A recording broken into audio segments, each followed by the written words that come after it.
ნახეთ წულუკიანი დღესაც გამოგეხმაურათ პერსონალურად, თუმცა მის ჩვეულ სტილში კომენტარით, მაგრამ ეს ის შემთხვევაა, როცა დღეს ის სტრასბურგში აღარ არის, როცა პირველი შეხვედრის დროს თქვენც იყავით და ისიც იყო და ცდილობდა საკუთარი დღის წესრიგის გატანას, აღმოჩნდა, რომ მას მოუწია იმის თქმა, რომ ის აჩერებს მუშაობას სტრასბურგში. რა შედეგებია დღეს? კი, სხვათა შორის მეც ჩემთვის სასიამოვნო არ არის, მაგრამ მეც მოვიხსენიე ეს ჯალათი ჩემს პოსტში, რომელიც გავაქცელე სულ ცოტა ხნის წინ, იმიტომ რომ გამახსენდა იანვრის სესია, დღეს როდესაც ვესწრებოდი მონიტორინგის კომიტეტს, დღეს ორი დემოკრატიული ძალების წარმომადგენელი ვიყავით მონიტორინგის კომიტეტზე, ჩემი და სალომე სამადაშვილის სახით. იანვარში მხოლოდ მე მქონდა ეს შესაძლებლობა და ეს პასუხისმგებლობა, რომ ქართული დემოკრატიული ძალების სახელით მესაუბრა დებატებში, რომელიც გაიმართა ხოლო წულუკიანი წარმოადგენდა ივანიშვილის რუსულ რეჟიმს და მაშინ ის მართლაც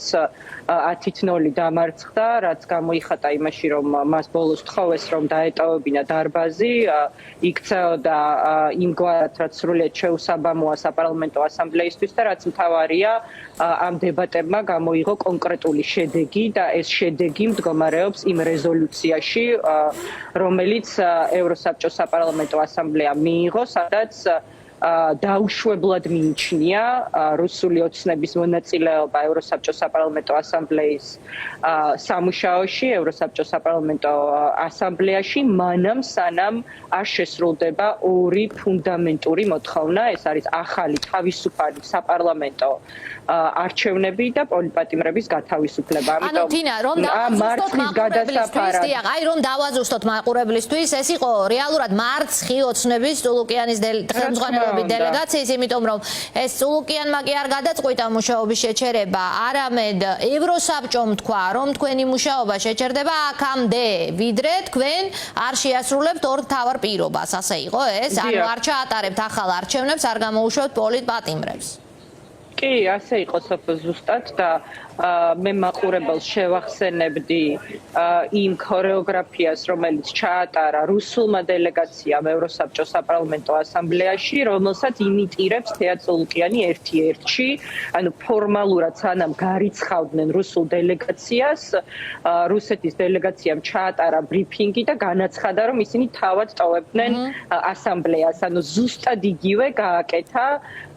რუსული რეჟიმის წარმომადგენელმა თეა წულუკიანის სახით. ამიტომ რა თქმა უნდა ეს იყო მარცხი, იმიტომ რომ მათი დღის წესრიგი, რითიც ჩამობრძანებული იყო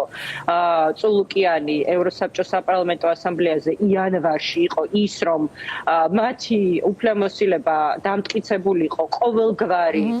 პირობების გარეშე, დიახ, ყოველგვარი პირობების გარეშე და შესაბამისად მათ გასვლოდათ და მწვანე შუქი აენთო ევროსაბჭოს საპარლამენტო ასამბლეას იმ რეპრესიებისთვის, რომელსაც ივანიშვილის რეჟიმი ახორციელებს ქართველი ხალხის წინააღმდეგ. ეს მათ არ გამოუვიდათ, მიუხედავად იმისა, რომ ცდილობდნენ გამოეყენებინათ რუსული გავლენის ქსელები, რომელიც ჯერ კიდევ რაღაც დონეზე ოპერირებს ამ ასამბლეაში, თუმცა მნიშვნელოვანწილად შესუსტებულია მას შემდეგ, რაც რუსეთი გააგდეს ასამბლეიდან და განსაკუთრებით უკრაინაში რუსეთის შეჭრის შემდეგ. და წულუკიანი ახლა ამ მარცხს ცდილობს, რომ მის ბევრ სხვა კომპლექსთან ერთად გადაფაროს ამ ღალატის კომისიით და იმ რეპრესიებით, რომელსაც ის აანონსებს საქართველოში, თუმცა დროა რომ გაითავისოს, რომ არავის ეშინია არც მისი დაანონსებული დაჭერების, არც ამ ღალატის კომისიის. ევროსაბჭოს საპარლამენტო ასამბლეაში დღეს ჩვენ კიდევ ერთხელ მოვისმინეთ, მათ შორის მისთვის გასაგებ ენაზე ვიტყვი, ვღე ოთუხასი. აი ეს არის ის შეფასება, რომელიც არაერთხელ მოვისმინეთ, ნამდვილი ავტოკრატია. რაც სრული კონსენსუსი არსებობს ამ შეფასებასთან დაკავშირებით, თუ მანამდე იყვნენ ჯერ კიდევ რაღაც რაოდენობა აქტორების, რომლებიც კითხვებს სვავდნენ იმასთან დაკავშირებით, დაეტოვებინათ თუ არა დიალოგის სივრცე ივანიშვილის რეჟიმთან, ახლა ყველა ერთსულოვანია თავიანთ შეფასებებში, რომ ეს არის ავტოკრატიული რეჟიმი, რომ ისინი ქართველი ხალხის წინააღმდეგ მოქმედებენ და რომ მათი შეჩერება შესაძლებელია მხოლოდ ევროპის მტკიცე ნაბიჯებით და ეს მე დარწმუნებული ვარ რომ აისახება ეხლა ესეც განვიხილეთ მინდა გითხრათ დღეს მონიტორინგის კომიტეტზე რომელიც თავისთავად დახურული კომიტეტია და ამიტომ ჩვენი მოხსენების ასე ვთქვათ ამსახველი კადრები შეუძლებელია რომ მაყურებელს გაუზიაროთ თუმცა ზოგადი შინაარსის გაზიარება რა თქმა უნდა შემიძლია ეს ნაბიჯები ჩვენ კონკრეტულად განვიხილეთ დღეს კომიტეტზე დისკუსიისას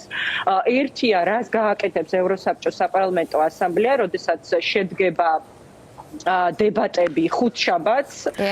საპარლამენტო ასამბლეაში ეს არის საგანგებო დებატები რომლის მოთხოვნის აუცილებლობა დღესაც დადგა დღის წესრიგში ამის შედეგად მიღებული იქნება რეზოლუცია და უდიდე ხმა რა თქმა უნდა არ მინდა რომ მოვლენებს გავუსწრო იმიტომ რომ ჯერ კიდევ ხუთშაბათამდე იქნება უამრავი სხვადასხვა შეხვედრა იქნება ეს ორმხრივი შეხვედრები იქნება ეს ისევ მონიტორინგის კომიტეტის ხდომები თუ ინდივიდუალურ რეჟიმში პოლიტიკურ ჯგუფების შეხვედრები როგორც არის IPP ევროპის სახალხო პარტია ALDE და სხვები და იცით რომ ჩემთან ერთად დემოკრატიული ძალების სხვა წარმომადგენლებიც იმყოფებიან აქ იმისთვის ყველა პოლიტიკურ მაგალითად თქვენი IPP-ის და ასე შემდგომ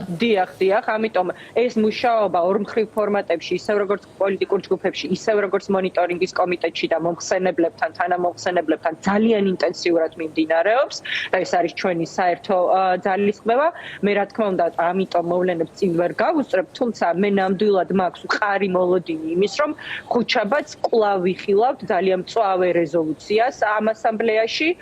სადაც დღის წესრიგში დარჩება სწორედ ის ორი ფუნდამენტური მოთხოვნა რამაც გაიჟღერა იანვარში და ეს მდგომარეობს იმაში რომ აქ არ დაიშვება ივანიშვილის რუსული ოცნების დელეგაციის წევრები თეატრულუკიანის ხელმძღვანელობით მანამ სანამ საქართველოში არ ჩატარდება თავისუფალი სამართლიანი საპარლამენტო არჩევნები და არ გათავისუფლდება ყველა პოლიტიკური პატიმარი. აი ეს არის ჩემი მოლოდინი ხუთშაბათის საგანგებო დებატებთან და შემდგომ რეზოლუციასთან მიმართებაში. კი ბატონო და აქვე გკითხავთ ვიდრე თქვენ მზადდებით სტრასბურგში საქართველოში კიდევ უფრო მძიმდება ვითარება კანონზე აცხობს ქართული ოცნება მაგალითად დაგვიანონსეს რომ ორგანიზაციები ვეღარ მიიღებენ გრანტს თუ არ ექნებათ მთავრობის ნებართვა ასეთი ტიპის ქვეყანაში რომელიც თქვენ ახსენეთ სრული ავტორიტარიზმი ხო თუ სწორად გავიგე თუ სწორად დავიმახსოვრე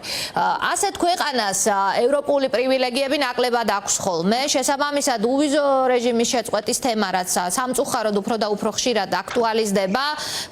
ივანიშვილი ამ ნაბიჯებით ამ იზოლაციით ამ გამომწვევი ნაბიჯებით რას აჩქარებს ახლა საერთაშორისო იზოლაციას ბუნებრივია საერთაშორისო იზოლაციას რომელიც უმთავრესად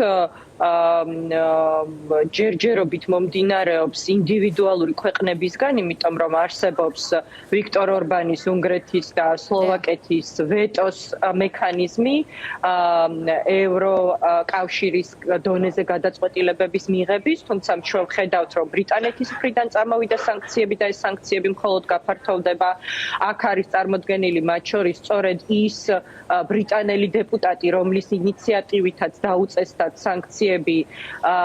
მარცაჯულების კლანის კრიმინალურ ბოსებს ჩინჩალაძე მურუსიძეს და ჩვენ ორმხრივი შეხვედრები გვაქვს მათ შორის ბრიტანეთის დელეგაციასთან ვისაუბრეთ ამაზეც რომ აუცილებელია ამ ასამბლეის მოქმედებებთან ერთად გაგრძელდეს ეროვნულ დონეზე სასანქციო პოლიტიკა და გაფართოვდეს მათ შორის იმ პირთა წრე რომლებიც ეგრეთ წოდებული რეჟიმის ხელშემწყობები არიან ეს გულისხმობს არა მხოლოდ ივანიშვილს და მის ოჯახის წევრებს იმისთვის რომ მან გვერდი ვერ აუაროს სანქციებს არამედ ასევე რეჟიმის ხელშემწყობებს როგორც არიან კორუმპირებული კრიმინალური ფინანსური ელიტა ასევე მათი პროპაგანდისტები ყველა ძალიან კარგად არის ინფორმირებული და დეტალებში ისაუბრეს თანამომხსენებლებმა ღალატის კომისიაზე რომელიც მიზნად ისახავს წულუკიანის ტერმინოლოგიით რომ ვთქვათ კოლექტიური ნაციონალური მოძრაობის აკრძალვას და ეს დაახასიათეს როგორც უკიდურესად თემაშფოთებელი და ავტოკრატიის მისთვის მახასიათებელი განვითარება, ვინ ასამართლებს დღეს ერთიან ნაციონალურ მოძრაობას, ვინ ასამართლებს დღეს პრეზიდენტ მიხეილ სააკაშვილს, ვინ ასამართლებს დღეს ქართულ სახელმწიფოს და ცდილობს საქართველოს ისტორიის რუსული ვერსიით გადაწერას. ემძარ კვიციანი, რომელიც რუსების სახელით სამხედრო ამბოხს აწყობდა საქართველოს წინააღმდეგ, გიორგი ხაინდრავა, რომელიც 1992 წელს ჩასაფრებას უწყობდა საქართველოს ლეგიტიმურ არჩეულ პირველ პრეზიდენტ ზვიად გამსახურდიას და ამოხოცა უამრავი უდანაშაულო ადამიანი, თუ რომელი სხვა რუსეთის საქმის მკეთებელი ბიძინა ივანიშვილის პროპაგანდისტი, ესენი არიან ზუსტად ადამიანები, რომელსაც დღეს რეჟიმი იყენებს რუსული საქმის გასაკეთებლად და ამას ძალიან კარგად ხედავს მსოფლიო, ამას ძალიან კარგად ხედავს ევროპა, ამასთან დაკავშირებით დეტალურად არიან ინფორმირებული, მათ შორის იმ კანონებზე, იმ დრაკონულ კანონებზე, რომელიც თქვენ ახსენეთ, მინდა გითხრათ მონიტორინგის კომიტეტმა ასევე დააყენა დღის წესრიგში ვენეციის კომისიის მოსაზრება, რეკომენდაცია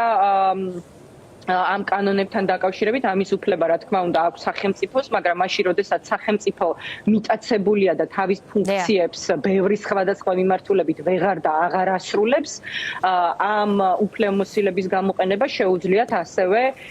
მონიტორინგის კომიტეტის თანამომხსენებლებს და ამ შემთხვევაში სრული კონსენსუსით დადგა ეს საკითხი დღის წესრიგში და მონიტორინგის კომიტეტმა ეს გადაწყვეტილებაც მიიღო. ასე რომ ამ ინსტიტუციის ხელთ არსებული ყველა მექანიზმის და ყველა სამართლებრივი ბერკეტის გამოყენება ხდება იმისთვის, რომ ივანიშვილი მოექცეს საერთაშორისო იზოლაციაში, იმისთვის, რომ შეიზღუდოს ეს ავტოკრატიული რეჟიმი, რომელიც ებრძვის ქართულ ხალხს, თუმცა რა თქმა უნდა მნიშვნელოვანია, რომ ჩვენ ყველა სხვა ინსტიტუციაშიც, ისევე როგორც ეროვნულ დონეზე, ქვეყნებთან ინდივიდუალურ რეჟიმში გავაგრძელოთ მუშაობა და მათ შორის ფინანსური სანქციები დაწესდეს და დაწესდეს რაც შეიძლება მალე. კი ბატონო, დიდი მადლობა.